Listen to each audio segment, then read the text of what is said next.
जय हिंद साथियों, आप सभी का स्वागत है शाइन वाईटी क्लासेस में।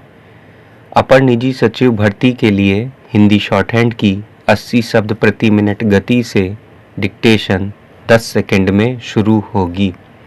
डिक्टेशन 5 मिनट और शब्द 400 होंगे।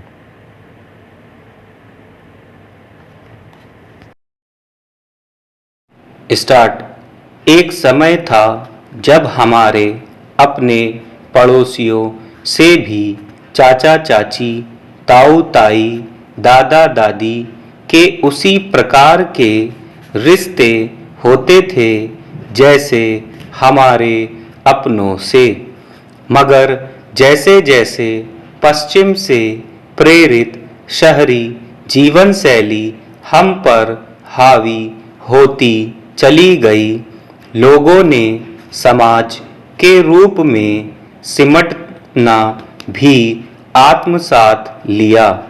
अब नौबत आ गई है कि आज का युवा वर्ग किसी की सलाह को भी दखल बताता है और उसे बर्दाश्त करने को तैयार नहीं है।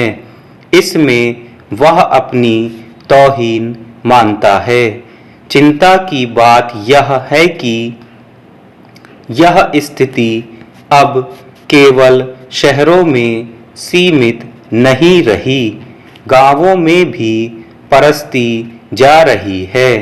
नतीजा यह हुआ कि अधिकांश दंपति शादी के बाद अपने परिवार से अलग ज़्यादा पसंद करते हैं।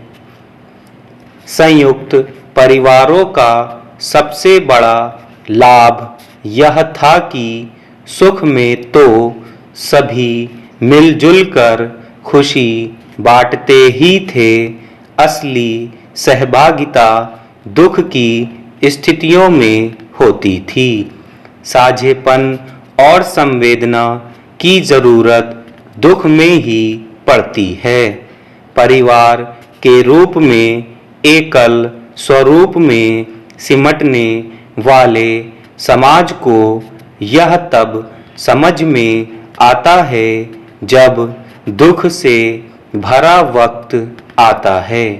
बच्चों को घर के बुजुर्ग उनके जीवन के लिए ऐसी सीख दे जाते थे जो भविष्य में उनके काम आती थी।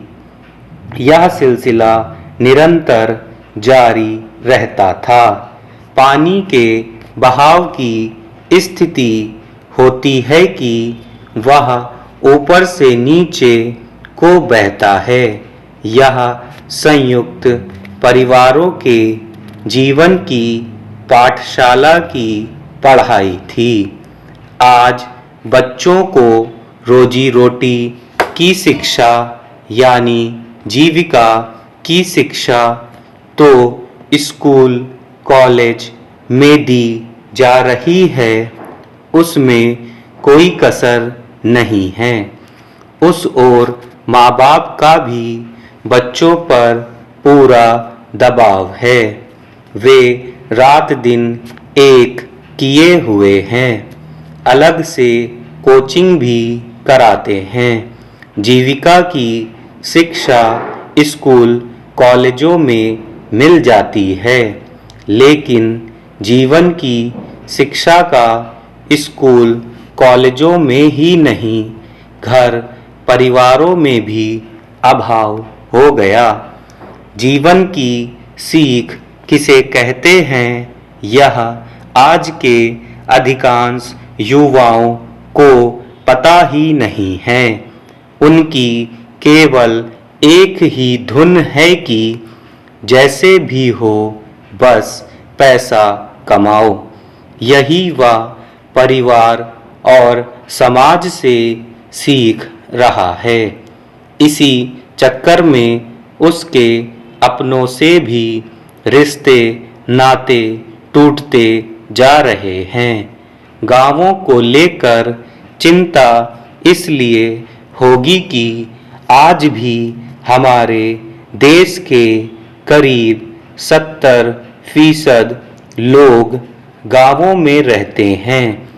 जिन लोगों ने गांवों से शहरों की ओर कूच किया, उसमें उनकी कोई न कोई मजबूरी रही।